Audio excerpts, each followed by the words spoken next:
నమస్కారం ఘంటారావానికి స్వాగతం. ముందుగా ప్రధాన అంశాలు. 77వ గణతంత్ర దినోత్సవానికి సిద్ధమైన భారతావని.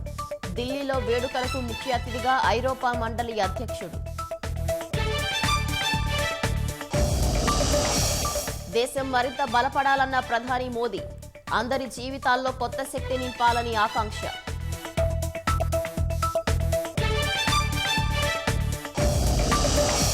తొలిసారి తిరంగా పండుగకు సిద్ధమైన అమరావతి. 13,000 మంది పాల్గొనేలా ప్రత్యేక ఏర్పాట్లు.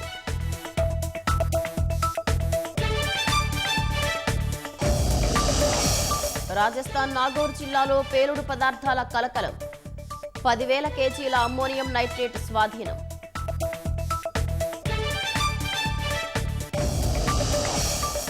అమెరికాను వీడని మంచు తుపాను. గడ్డ కట్టుకుపోయేలా కురుస్తున్న హిమపాతం.